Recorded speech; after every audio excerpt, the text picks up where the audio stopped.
नमस्कार, special story में आपका स्वागत है और मैं आपके साथ प्रिया बिस्ट। लोकसभा चुनाव की तैयारियों में जुटी विपक्षी पार्टियों के साथ कब क्या हो जाए कुछ पता ही नहीं चलता है। एक तरफ लोकसभा चुनाव के लिए वक्त धीरे धीरे रेत की तरह फिसलता ही जा रहा है, तो वहीं दूसरी तरफ विपक्षी पार्टियों को घटते वक्त के साथ ही जोरदार झटके भी लग रहे हैं। कांग्रेस पार्टी पर एक के बाद एक नई मुसीबत तो आ ही रही है, लेकिन अब छत्तीसगढ़ के पूर्व सीएम और कांग्रेस पार्टी के दिग्गज नेता माने जाने वाले भूपेश बघेल पर ही जोरदार एक्शन होने वाला है, जिसकी वजह से कांग्रेस में हाहाकार मचा हुआ है। क्या कुछ है पूरा मामला और कैसे कांग्रेस के दिग्गज नेता फंस गए हैं ईडी के जाल में, सब कुछ आपको हमारी स्पेशल स्टोरी में बताते हैं। सट्टेबाजी के लिए कुख्यात महादेव बैटिंग ऐप मामले में बड़ी खबर सामने आ रही है। इस मामले में प्रवर्तन निदेशालय यानी कि ईडी की चार्जशीट से बड़ा खुलासा हुआ है, जिसके बाद कांग्रेस के होश उड़ गए हैं। दरअसल इस चार्जशीट में छत्तीसगढ़ के पूर्व मुख्यमंत्री भूपेश बघेल का भी नाम शामिल है और सूत्रों के मुताबिक अब ईडी भूपेश बघेल को भी समन भेज सकती है, जिसके बाद उनकी मुश्किलें बढ़ सकती है। मिली जानकारी के मुताबिक महादेव बैटिंग ऐप के हवाला कुरियर असीम दास के कथित व्हाट्सएप का स्क्रीनशॉट मिला है, जिसमें देखा जा सकता है कि दुबई में बैठे शुभम सोनी ने कथित तौर पर असीम को वॉइस नोट भेजा था। इसमें बरामद किए गए 5,39,00,000 रुपए भूपेश बघेल को देने के लिए बोला गया था। बता दें कि आरोपी असीम दास पुलिस की गिरफ्त में है। असीम ने दावा किया था कि उसे छत्तीसगढ़ के पूर्व मुख्यमंत्री और कांग्रेस नेता भूपेश बघेल को कैश डिलीवरी करने के लिए भेजा गया था। ईडी की एक अदालत में आरोपी ने कहा कि वो अपने बयान पर कायम है। दास महादेव सट्टेबाजी ऐप के प्रमोटर के लिए भारत में एक कुरियर के रूप में काम किया करता था। वहीं ईडी की चार्जशीट में बताया गया है कि गिरफ्तार किए गए आरोपी असीम दास महादेव बैटिंग ऐप के प्रमोटर के लिए भारत में कुरियर का काम किया करता था। उसके ठिकानों से हाल ही में रेड कर करीब 5,39,00,000 रुपए बरामद किए गए थे। इसके बाद उसकी गिरफ्तारी हुई। असीम दास को नवंबर 2023 में छत्तीसगढ़ में विधानसभा चुनाव से ठीक पहले रायपुर के एक होटल से गिरफ्तार किया गया था। आरोपी ने गिरफ्तारी के बाद बयान दिया था, जिसके बाद छत्तीसगढ़ की राजनीति में भूचाल आ गया था। दरअसल महादेव बुक ऑनलाइन सट्टेबाजी ऐप मामले की जांच की आज छत्तीसगढ़ के मुख्यमंत्री भूपेश बघेल तक पहुंच गई है। केंद्रीय जांच एजेंसी ईडी ने दावा किया है कि फॉरेंसिक जांच और कैश कुरियर द्वारा दिए गए बयान से चौंकाने वाली बातें सामने आई है। आरोप है कि महादेव सट्टेबाजी ऐप प्रमोटरों ने सीएम भूपेश बघेल को करीब 508 करोड़ रुपए का भुगतान किया है। हालांकि अभी ये जांच का विषय है। वहीं सीएम भूपेश बघेल ने कहा है कि इससे बड़ा क्या मजाक हो सकता है। किसी को पकड़ा कर अगर मैं पीएम का नाम बुलवा दूं तो क्या आप पीएम से पूछताछ करेंगे? किसी का नाम उछालना बहुत आसान है। वहीं ईडी ने एजेंट असीम दास को 5,39,00,000 रुपए कैश बरामद करने के बाद रायपुर में गिरफ्तार कर लिया है।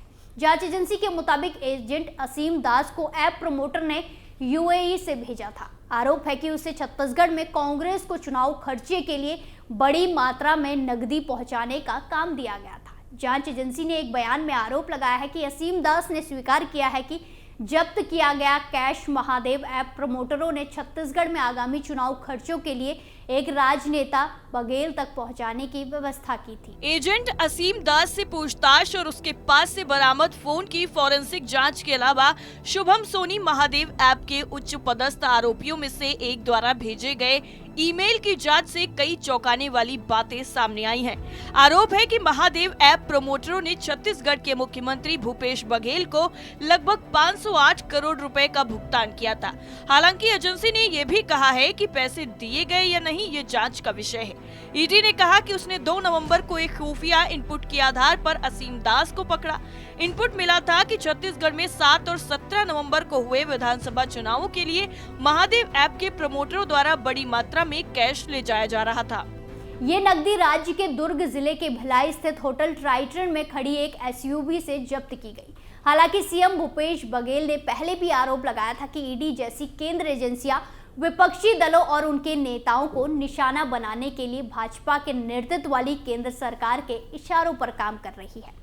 एजेंसी ने कहा कि उसने महादेव ऐप के कुछ बेनामी बैंक खातों का भी पता लगाया है, जिसमें 15 करोड़ 59 लाख रुपए रखे गए हैं।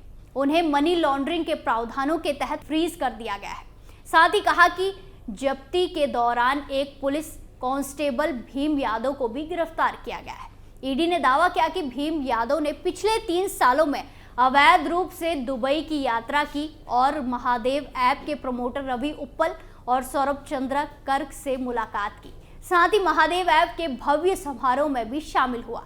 एजेंसी का यह भी दावा है कि कांस्टेबल यादव की दुबई का पूरा खर्च महादेव ऐप की मनी लॉन्ड्रिंग और टिकटिंग कंपनी आहूजा ब्रदर्स की रैपिड ट्रेवल्स ने उठाया था।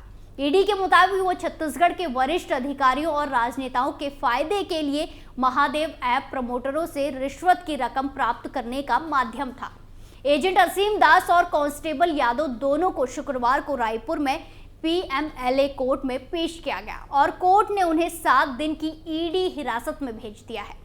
ईडी ने हाल ही में महादेव ऐप मामले में एक चार्जशीट दायर की थी, जिसमें मुख्य प्रमोटर सौरभ चंद्रकर और रवि उप्पल सहित कुल 14 आरोपियों के नाम शामिल थे। यूएई से आए कैश कुरियर असीम दास के फोन से ईडी को एक ऑडियो मिला है। दावा है कि इस ऑडियो में शुभम सोनी और असीम दास के बीच बातचीत हो रही है, जिसमें सोनी कैश कुरियर असीम दास को कह रहा है कि तुम रायपुर जाओ और वहां चुनाव के लिए बघेल को चुनाव के लिए पैसा पहुंचा दे। शुभम सोनी ऑडियो में कह रहा है कि भाई तू एक काम कर, तू ना अभी के अभी इंडिया निकल, और क्या बोलते हैं, मेरे को ना भयंकर कॉल मैसेज आ रहे हैं उधर से पैसे के लिए, तो तू एक काम कर, तू वहां निकल, मैं तेरे को ना वहां पर रायपुर के ब्रांच से 8-10 करोड़ दिलवा रहा हूं, तो तू वहां पर छुड़वा देना बघेल जी के पास, ठीक है। और क्या बोलते हैं, एक बार बात भी कर लेना कि काम वाम ना बंद हो अपना कोई भी, और बाकी का तो मैं करवा दूंगा नेक्स्ट टाइम में। अभी इलेक्शन टाइम चल रहा है ना, तो हो नहीं पा रहा है। वहीं कांग्रेस नेता जयराम रमेश ने कहा कि छत्तीसगढ़ और राजस्थान में निश्चित हार की संभावनाओं को देखते हुए प्रधानमंत्री ने कांग्रेस नेताओं की प्रतिष्ठा को नुकसान पहुंचाने के लिए अपना आखिरी और एकमात्र बचा हुआ हथियार ईडी मोदी स्तर चलाया है। लेकिन छत्तीसगढ़ और राजस्थान की जनता कांग्रेस पार्टी का कवच है। उन्होंने कहा कि पीएम मोदी की धमकियां उन पर मतदाताओं के संकल्प को मजबूत करेगी, जो जानते हैं कि ये सिर्फ चुनावी नाटक है जो भाजपा की हताशा को दर्शाता है। ईडी ने कहा कि उसकी जांच से पता चलता है कि पिछले 3 सालों में भीम यादव ने गैर कानूनी रूप से दुबई की यात्रा की थी। भीम ने ऐप के निर्माता और प्रमुख प्रमोटर रवि उप्पल और सौरभ चंद्रकर से मुलाकात की थी। एजेंसी ने कहा कि वो छत्तीसगढ़ के वरिष्ठ अधिकारियों और राजनेताओं के लाभ के लिए महादेव ऐप प्रमोटर से रिश्वत की रकम प्राप्त करने का जरिया था। ईडी ने आगे कहा कि दोनों आरोपियों को PLMA विशेष न्यायाधीश रायपुर के समक्ष पेश किया गया। एजेंसी ने उनके चौंकाने वाले बयान की स्वतंत्र रूप से पुष्टि करने और मनी लॉन्ड्रिंग के सबूतों का पता लगाने के लिए उनसे हिरासत में पूछताछ की मांग की। न्यायालय ने उन्हें 7 दिनों के लिए ईडी की हिरासत में भेज दिया है। आगे की जांच जारी है। एक तरफ ईडी की जांच चल रही है, तो वहीं दूसरी तरफ अब भूपेश बघेल के नाम पर भी ईडी ने मुहर लगा दी है, जो लोकसभा चुनाव से पहले कांग्रेस के लिए बड़ा झटका माना जा रहा है। अब देखना होगा कि क्या ईडी भूपेश बघेल को समन भेजती है या फिर नहीं। स्पेशल स्टोरी में फिलहाल के लिए इतना ही। बाकी तमाम खबरों के लिए देखते रहिए कैपिटल टीवी। नमस्कार।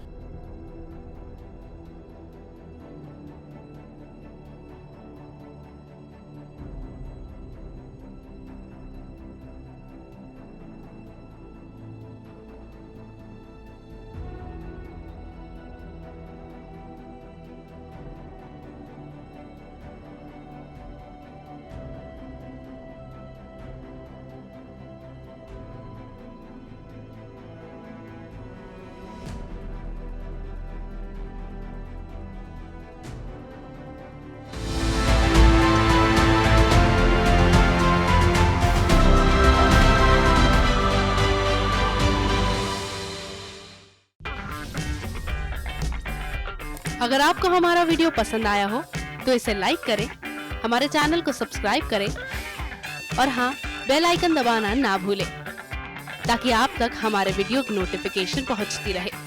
आप अपना सुझाव हमें कमेंट बॉक्स में दे सकते हैं। हमारे साथ जुड़ने के लिए शुक्रिया।